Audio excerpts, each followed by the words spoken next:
La primera cosa que tenemos que entender es cuál es el contexto de la matriz energética global actualmente y a qué matriz energética se está intentando tender y qué impactos se está teniendo a nivel humano y ambiental, ¿no? Hasta ahora la matriz que ha dominado, la matriz energética que domina el consumo de energía todavía hoy en día, es fundamentalmente fósil, ¿no? El 86% de la energía que se consume hoy en día en el mundo, pues sí, es decir, básicamente es petróleo, carbón y gas natural, y a esto hay que añadir como materia no renovable un 4,4% adicional que viene del uranio que se utiliza en las centrales nucleares. Con lo cual el 90% del consumo de energía primaria en el mundo pues viene de estas materias que son agotables y que son materias además que implican un gran esfuerzo de extracción, ¿no?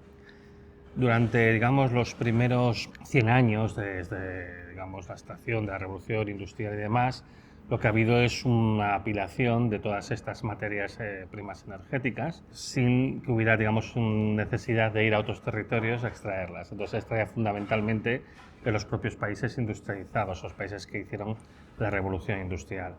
Pero ya desde mediados del siglo XX se empieza a producir un proceso según el cual, digamos, ya los propios países industrializados no producen suficientes materias primas como para mantener su base industrial y necesitan importarlas de otros territorios. Y aquí pues se junta con las dinámicas colonialistas que ya se habían desarrollado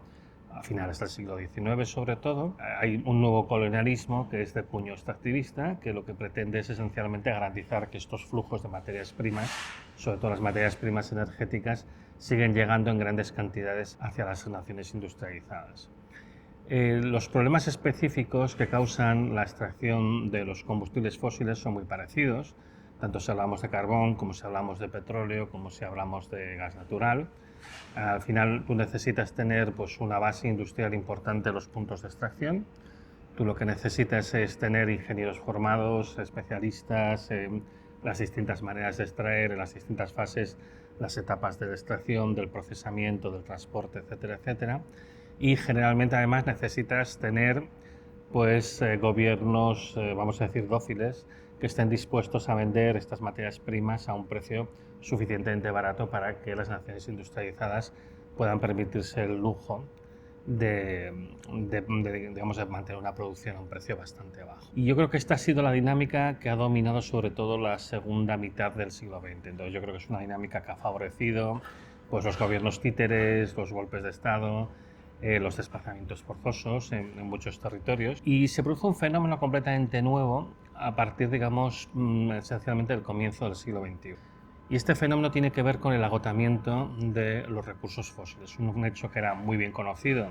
desde por lo menos los años 70, de que en algún momento se iba a llegar a los máximos de extracción tanto del petróleo como del carbón como del gas, y a principios del siglo XXI se empezó a ver que ya estábamos muy cerca de esos máximos de extracción. Y esto impulsa dos dinámicas en paralelo. La primera dinámica que impulsa en paralelo es un mayor esfuerzo en la extracción,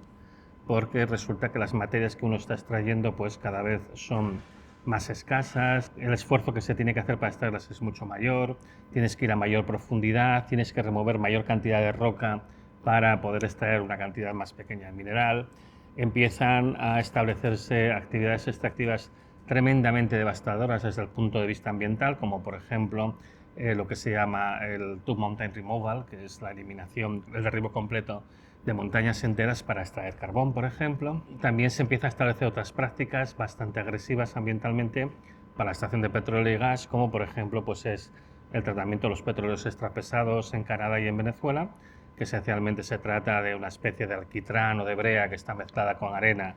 y se extraen grandes volúmenes de esta mezcla de arena y brea para luego extraer, separar la parte, la brea, el alquitrán que luego se procesa combinándolo con otras sustancias para conseguir algo parecido a petróleo. Y también, por ejemplo, la práctica del fracking. Es un método de extracción muy agresivo que se basa en una fractura de la roca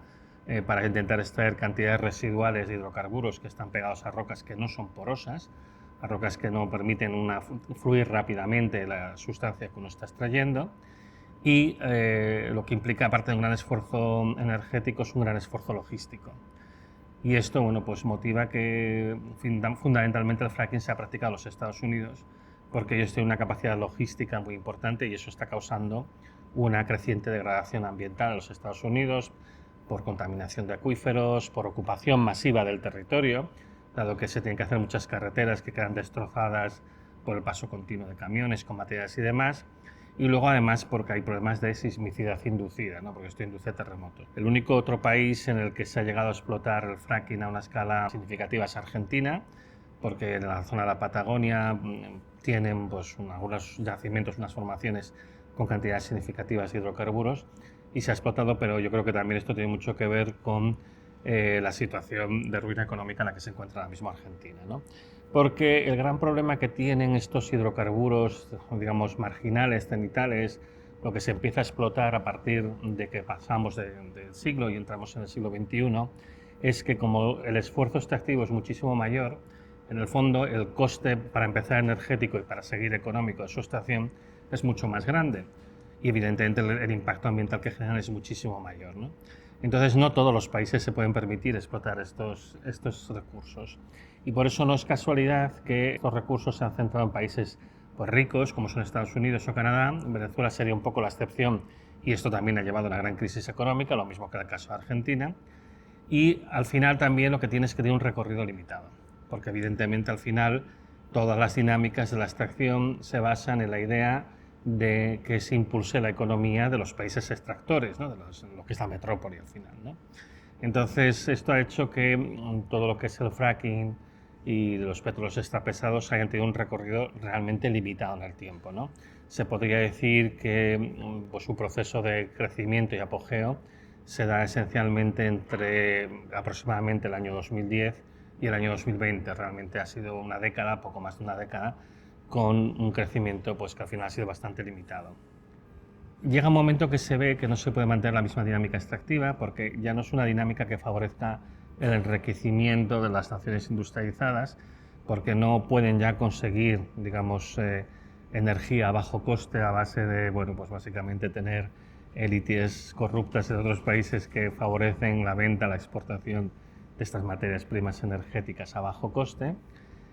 Y entonces, como ya no se puede mantener esa dinámica y el intento de extraer estos recursos marginales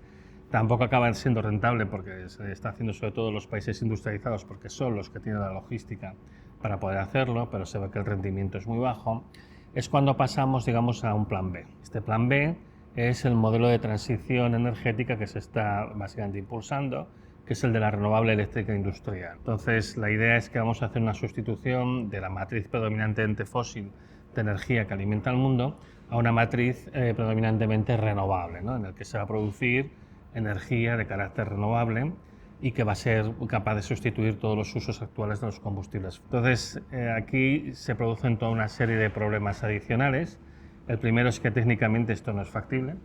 es decir, la energía renovable tiene unas características que son muy diferentes a los combustibles fósiles, así como los combustibles fósiles tienen mucha energía concentrada en muy poco volumen y muy poco peso, son muy fáciles en ese sentido también de transportar y dan mucha versatilidad en su uso. Las energías renovables están dispersas sobre un territorio muy grande, necesitas poner un montón de sistemas de captación sobre superficies muy grandes y además pues lo que obtienes al final pues es difícil de concentrar y es difícil de darle el mismo uso que le damos a los combustibles fósiles y fundamentalmente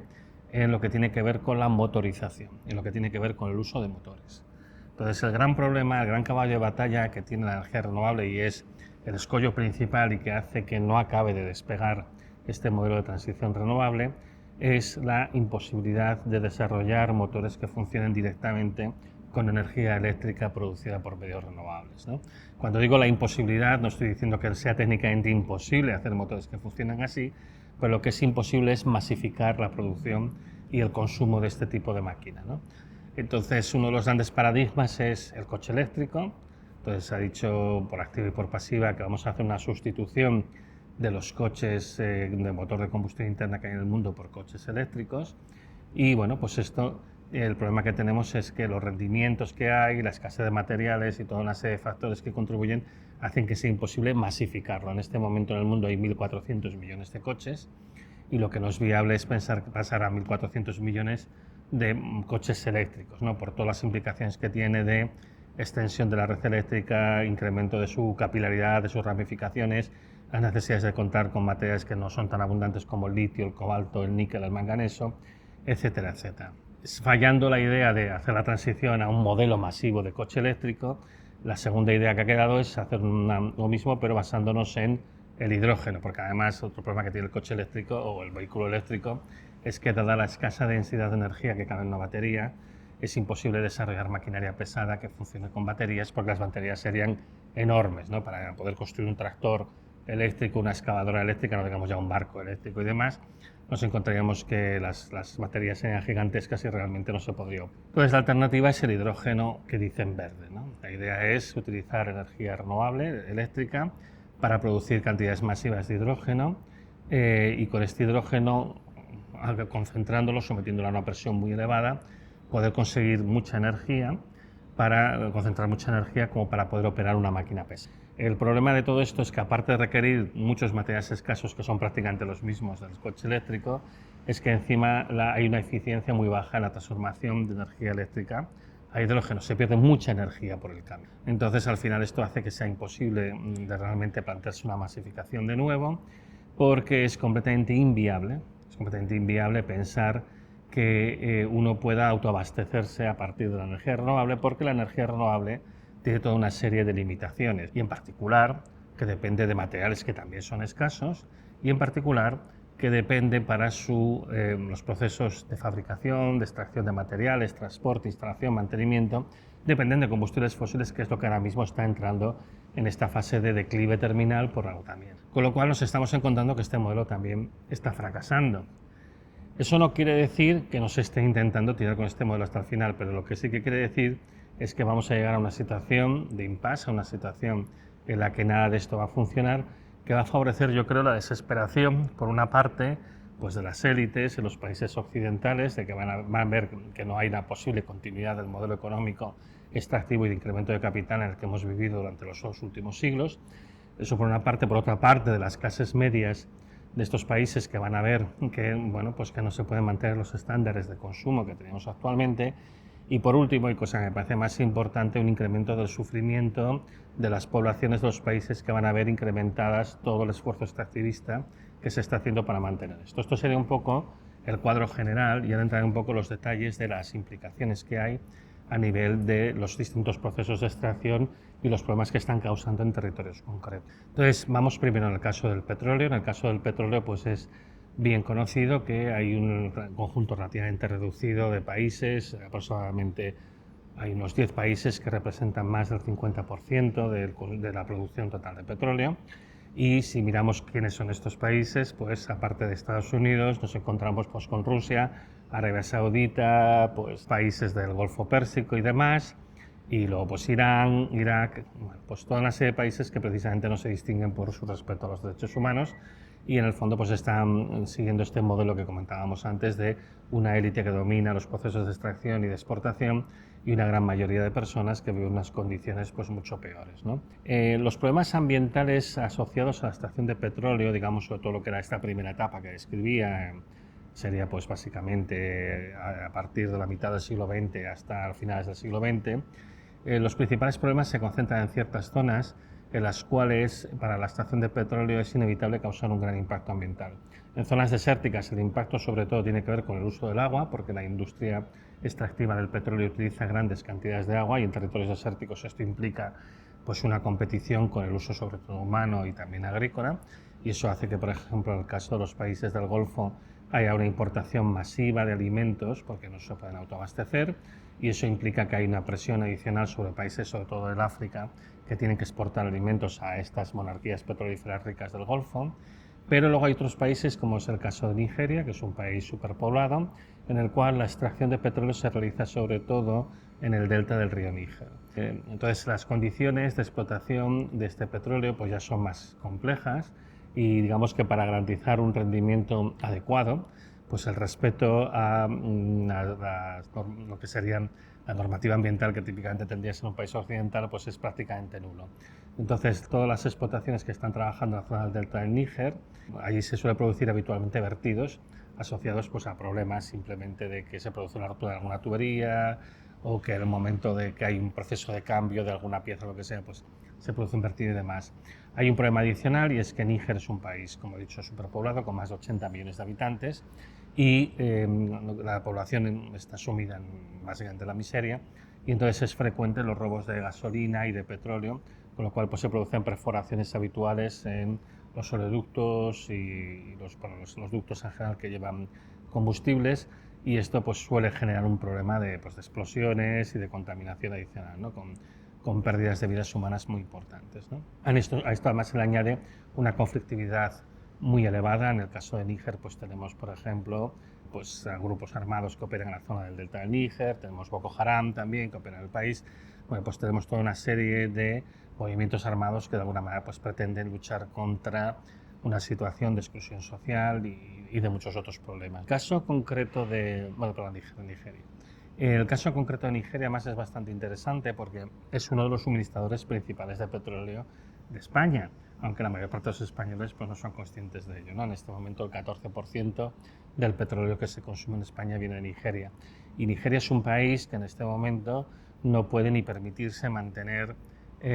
pues los vuelos domésticos, es un país también muy extenso y ahora mismo pues no pueden permitirse tener queroseno para sus vuelos domésticos porque todo el petróleo se reserva para la exportación y porque están teniendo problemas para mantener la producción de petróleo, porque están inmersos en el mismo proceso de declive en el que están inmersos la mayoría de los países del mundo, ¿no? Que hemos superado el máximo de extracción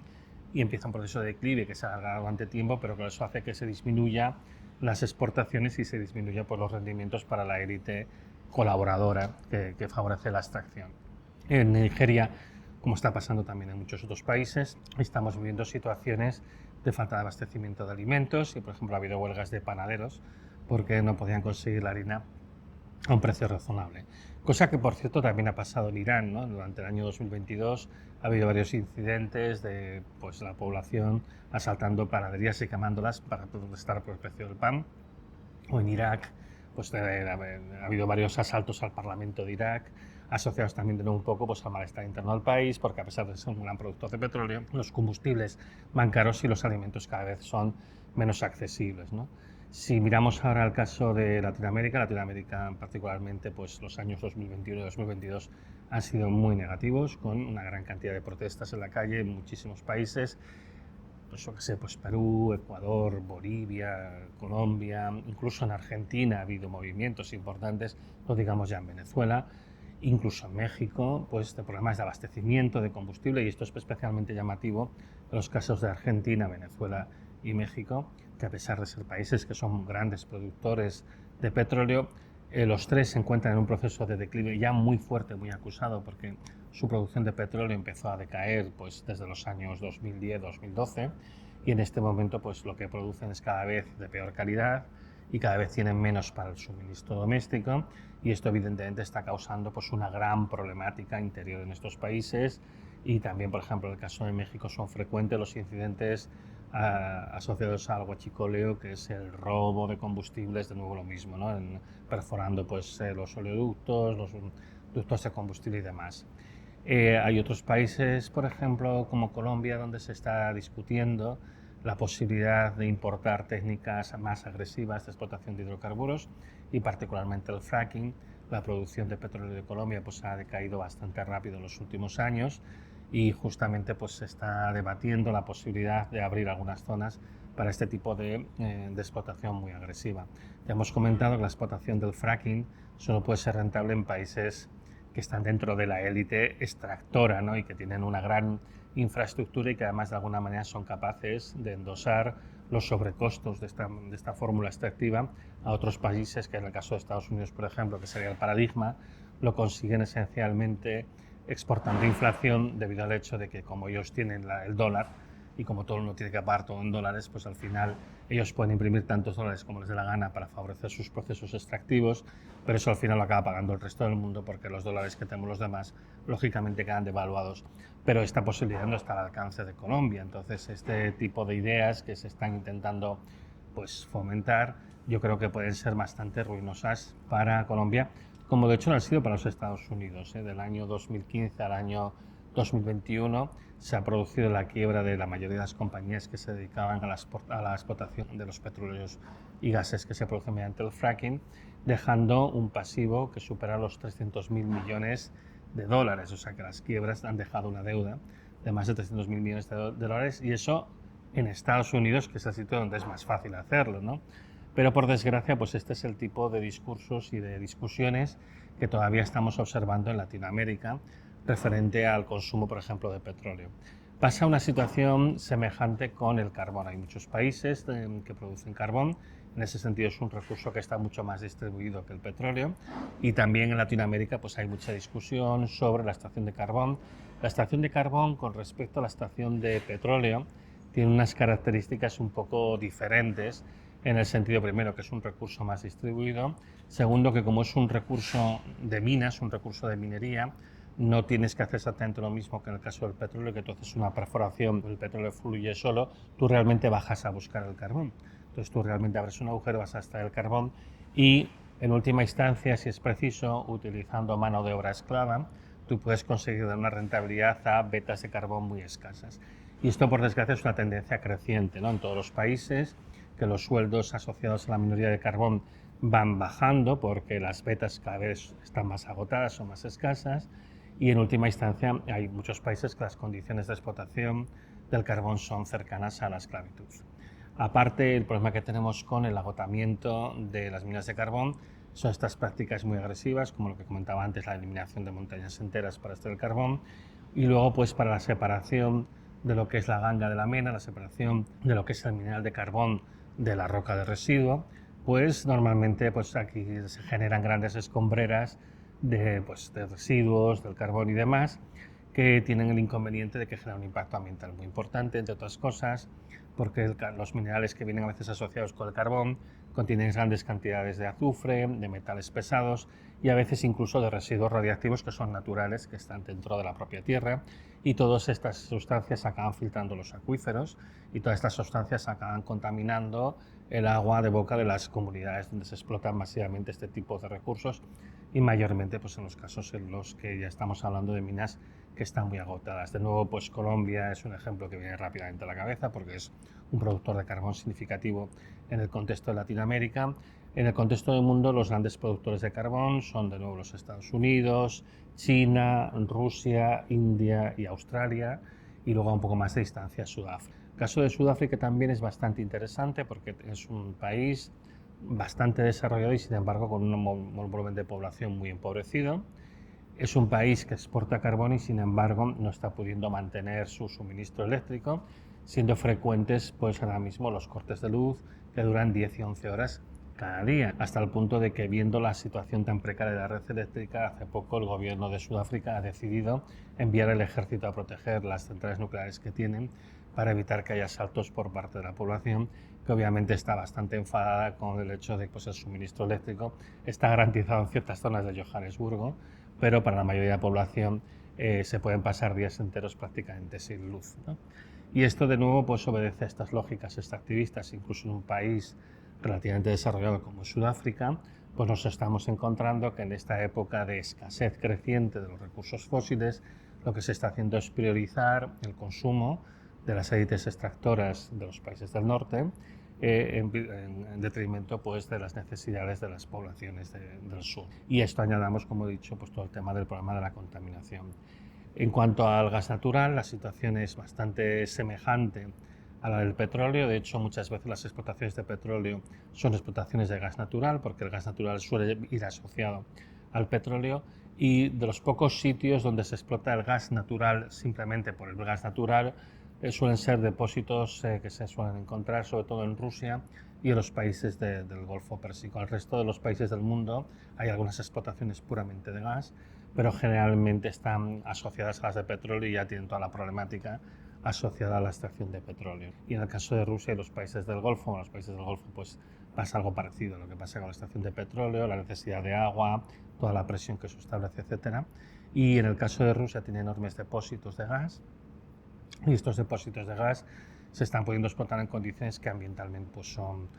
poco, dando bastante deterioro ambiental. Quedaría hablando de lo que es la extracción de materias primas no renovables energéticas, hablar del caso del uranio. En el caso del uranio es bastante interesante porque la extracción de uranio de nuevo está muy concentrada en relativamente pocos países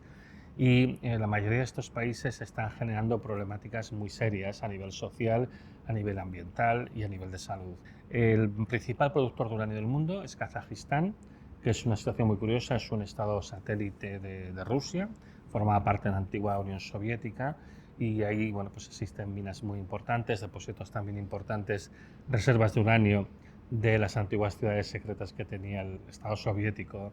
allí.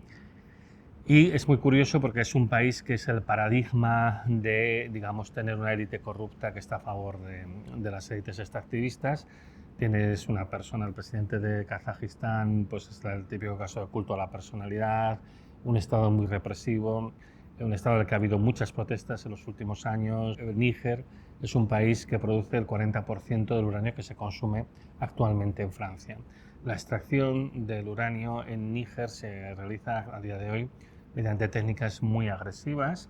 que implican grandes movimientos de roca y luego un procedimiento que se llama de lixiviación, que esencialmente consiste en el vertido de sustancias químicas muy agresivas, típicamente ácidos, que sirven para arrancar el mineral que nos interesa, en este caso es el uranio, y el problema que hay es que este proceso de lixiviación genera grandes cantidades de balsas de lodos tóxicos que en muchos casos se están infiltrando los acuíferos en una zona que está hídricamente muy estresada y se calcula que por culpa de estas filtraciones en la zona de Níger hay una incidencia del 20% de la leucemia infantil directamente asociada a estos problemas asociados a la extracción de uranio. Y esto hace que en particular, bueno, pues lógicamente, digamos, Francia no tiene muy buena prensa en Níger y eso seguramente además es una de las causas principales por las cuales Francia se metió en lo que llamaban la Operación Sahel. En plena guerra civil de Mali y tal, el gobierno de Francia decidió enviar un montón de tropas y además es muy interesante porque lo primero que hacen las tropas francesas al desembarcar en Mali es cruzar la frontera y meterse en Níger para proteger las minas de uranio, demostrando cuál era su principal preocupación. Entonces, bueno, pues la minería de uranio pues tiene estas cosas y luego el otro problema que tiene todo el procesamiento del uranio es que en los procesos de enriquecimiento se generan grandes cantidades de uranio empobrecido, que sigue siendo radiactivo, que sigue siendo tóxico, que puede contaminar el agua y demás. Esto, sin embargo, bueno, se suele almacenar más en los países occidentales, que son donde se hacen estos enriquecimientos, últimamente Irán, pero bueno, históricamente pues India, China, Pakistán, pues tienen todo este problema de todo esto de almacenamiento de uranio enriquecido. Lo que realmente marca un antes y un después, como he dicho, en el tema de la agresión ambiental y sobre todo la agresión a las comunidades, es lo que pasa a partir del año 2010, en el cual pues, los recursos minerales que estamos explotando entran en una fase de agotamiento y entonces se incrementa enormemente la presión extractiva que ya era muy elevada per se, ¿no? Porque hasta aquí hemos hablado de la extracción de materias primas energéticas, pero obviamente en el mundo se extraen muchas otras materias primas que ya estaban causando infinidad de problemas ambientales e infinidad de problemas a las comunidades. Este proceso se está acelerando con el modelo de transición energética que pretendemos impulsar, ¿no? Y entonces, en particular, hay una serie de materiales que se consideran tremendamente críticos y uno de ellos es el litio. El litio está concentrado en ciertos países, sobre todo Australia y todo lo que es el cono sur, en Latinoamérica, y esto pues también comprende Bolivia y esto ha motivado pues movimientos políticos, por ejemplo, para golpes de Estado para echar a presidentes por ejemplo, el caso de Bolivia. Pero además hay un problema asociado al procesamiento del litio y es que requiere grandes cantidades de agua en zonas que están hídricamente estresadas y requieren en muchos casos grandes extensiones de terreno porque una de las formas habituales de hacer la extracción del litio, de las distintas sales del litio que se extraen, es mediante piscinas muy grandes que se dejan secar al sol durante meses. Entonces eso quiere decir que tienes que tener una grandísima ocupación de terreno en zonas desérticas, que como generalmente son zonas poco pobladas, pues digamos la protesta social es menor, pero tú al final estás desplazando comunidades que viven en aquel territorio y estás produciendo una degradación ambiental importante. Esto digamos en cuanto al litio. Está el problema del cobalto, que este es un problema que es históricamente muy elevado y que además genera pues digamos una gran conflictividad y mucha miseria. El foco principal de extracción de cobalto del mundo se explota desde hace muchos años, es el Congo, y ahí ya sabemos, bueno, pues todos los conflictos que hubo cuando las grandes matanzas de los años 90 y todo el proceso de, bueno, los niños esclavos que trabajan en las minas de coltan en el Congo, la degradación ambiental que esto supone, la utilización de agua, la contaminación de agua, el desplazamiento, las guerrillas. O sea, bueno, este es un problema muy conocido. El coltan se ha explotado desde hace muchísimo tiempo porque era un mineral bastante crítico para los sistemas de telecomunicaciones, particularmente para los móviles. Pero ahora el cobalto que se extrae del coltan, porque el coltan es del cobalto, pues también se extrae principalmente de esta zona. Y el cobalto es crítico en el diseño de baterías de alta capacidad, con lo cual ahora mismo se han redoblado los esfuerzos extractivos del coltan y en general del cobalto en el mundo, particularmente en la República del Congo, favoreciendo pues todavía más estos procesos de esclavización de las personas y particularmente de los niños, e incrementando la contaminación del agua en una zona que no tenemos que olvidar. Esto es una zona tropical donde llueve muchísimo y donde las escorrentías lo que hacen al final es diseminar todos los materiales, porque claro, cuando uno extrae lo que extrae, no solo extraes el material que te interesa, sino que extraes también metales pesados y demás, que acaban mezclando con el agua, que acaban contaminando el agua, que acaban favoreciendo pues muchas más enfermedades, aparte de toda la conflictividad social que trae, todas las guerrillas que operan, etc. Muchos otros materiales que yo creo que pueden ser de interés en esta discusión y que tienen que ver pues con todo el esfuerzo adicional que se está haciendo para la transición renovable, creo que es interesante destacar el caso del cobre, ¿no?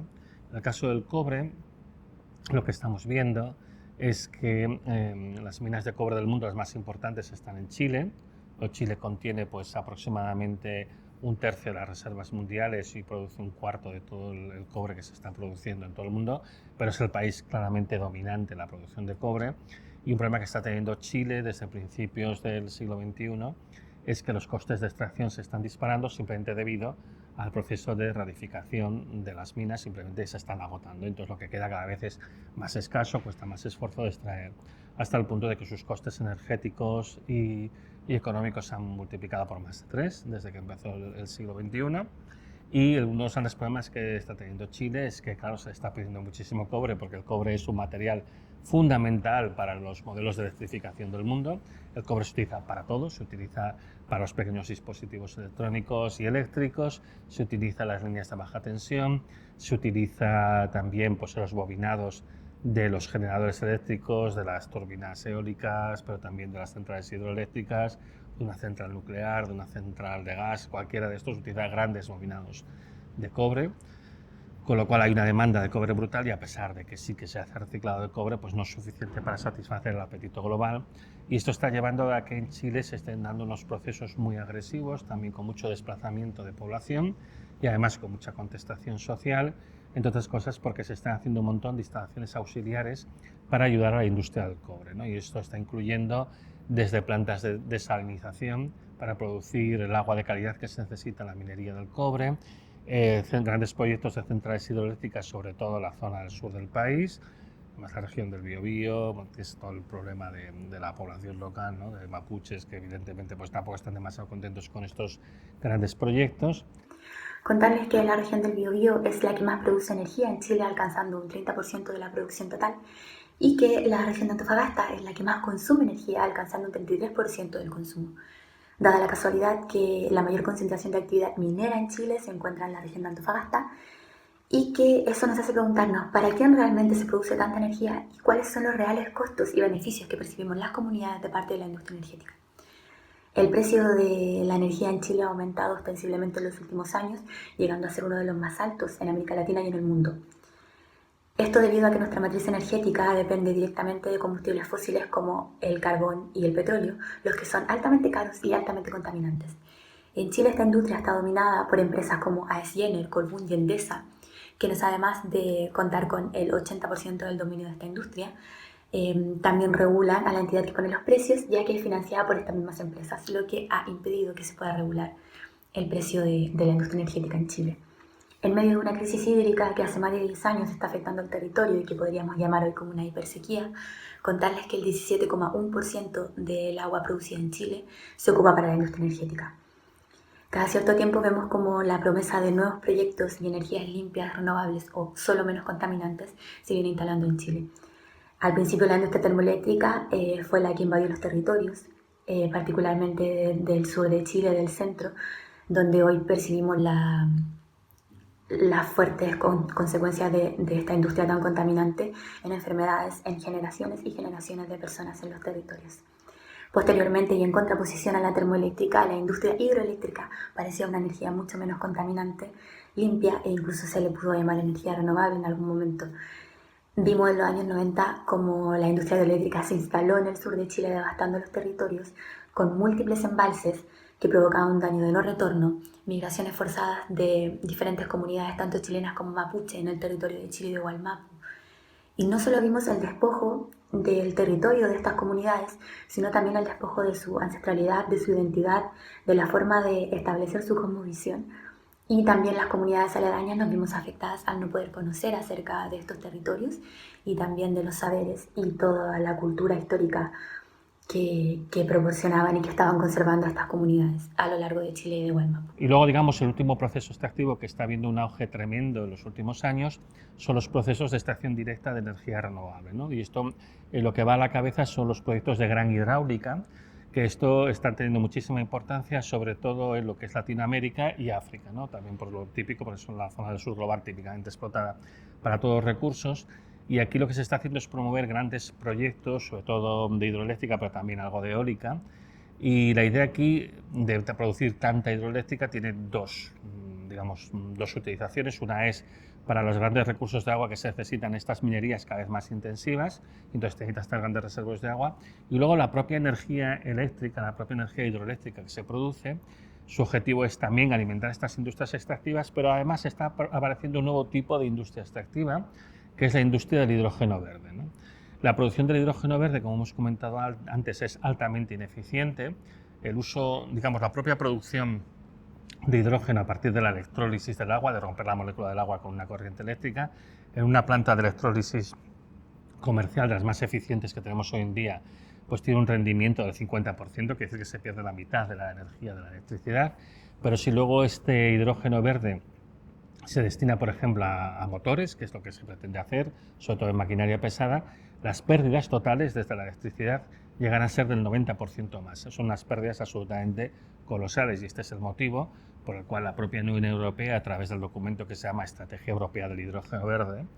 que claramente identifican que Europa no puede autosuministrarse, pues lo que tiene que hacer es buscar hidrógeno que se produzca en otro sitio y que, por supuesto, te lo vendan a un precio bajo. Con lo cual, de nuevo, se favorecen estas dinámicas de metrópoli colonia, de extracción, ¿no? Hay unos países extractores y otros que son extraídos, ¿no? Entonces, esto está favoreciendo un enorme despliegue de proyectos, sobre todo asociados a el aprovechamiento de los grandes recursos hidráulicos que hay en toda Sudamérica, grandes problemas de desplazamiento de poblaciones, desvío del curso de ríos, arruinando la agricultura local. Esto ahora mismo, pues en todo lo que son zonas de Colombia, de Guatemala, incluso en Chile, aunque es un país más desértico, etcétera, pues se están viendo muchos proyectos enormemente contestados, con gran afectación de las poblaciones y con grandes movimientos de desplazamiento, porque al final lo que se está pretendiendo es aprovechar esta energía hidroeléctrica, aparte de para estos usos extractivos cada vez más potentes por todos los materiales que necesita la transición, para producir ese hidrógeno de esa manera tan brutalmente ineficiente, con el objetivo de que además este hidrógeno después sea exportado típicamente hacia Alemania, ¿no? Alemania es un país que ha sido muy activo firmando acuerdos con diversos países para la exportación de hidrógeno verde, producción en su territorio, y en este momento pues tienen convenios con Alemania, pues Chile, Argentina, Paraguay, el Congo, Namibia, Marruecos y seguramente unos cuantos países más que ni siquiera conozco, ¿no? Y donde el objetivo fundamentalmente es este, es aprovecharse de sus potenciales, sobre todo hidroeléctricos y en algunos casos eólicos, para producir hidrógeno que van a vender a buen precio. Alemania, de hecho, si lo vendieran al precio que tiene el coste real de la producción, pues lógicamente no saldría competitivo, con lo cual es evidente que lo que va a ser es un precio bajo para la población de estos países, pero suficientemente competitivo para los países que importan. Uno de los grandes problemas asociados a la producción de hidrógeno verde para exportación es que, como las pérdidas son tan grandes, en el fondo se necesita destinar muchísima energía y una cantidad significativa de recursos hídricos en su producción. y eso hace que los países que producen hidrógeno verde quedan empobrecidos energéticamente, porque al final acaba absorbiendo una gran parte, o absorberá, cuando esto digamos tire para adelante, va a absorber una gran parte de la producción energética, la producción eléctrica nacional, con lo cual va a faltar electricidad para otros usos. Con lo cual, para garantizar que llegue el hidrógeno a Alemania, sobre todo, lo que se va a conseguir es que estos países prácticamente no tengan acceso a la electricidad, de nuevo degradando sus condiciones de vida y demás. Y es interesante comentar esto porque estamos viendo que en esta situación de descenso de la disponibilidad de recursos a nivel mundial, lo que está haciendo también es que los países que son favorecidos, la lista de países favorecidos está disminuyendo porque la manta cada vez es más pequeña y nos cubre a todos. Y en ese sentido, los movimientos de Alemania pidiendo que los países del sur de Europa utilicemos nuestro enorme potencial renovable para producir hidrógeno verde y que lo pongamos en el mercado común europeo y que lo podamos exportar, tiene también un movimiento de apropiación colonial por parte de las élites extractivistas de Alemania, con lo cual, digamos, la misma lógica extractivista que se lleva aplicando durante décadas al resto del mundo, a medida que los recursos escaseen, se van a aplicar sin ningún tipo de pudor al sur de Europa y, concretamente, los que vivimos aquí en el sur de Europa, creo que todavía no hemos entendido por qué motivo todos los movimientos relacionados con el hidrógeno verde son absolutamente contraproducentes y nos tendríamos que oponer, como nos tendríamos que haber opuesto a todos estos movimientos extractivistas en el resto del mundo.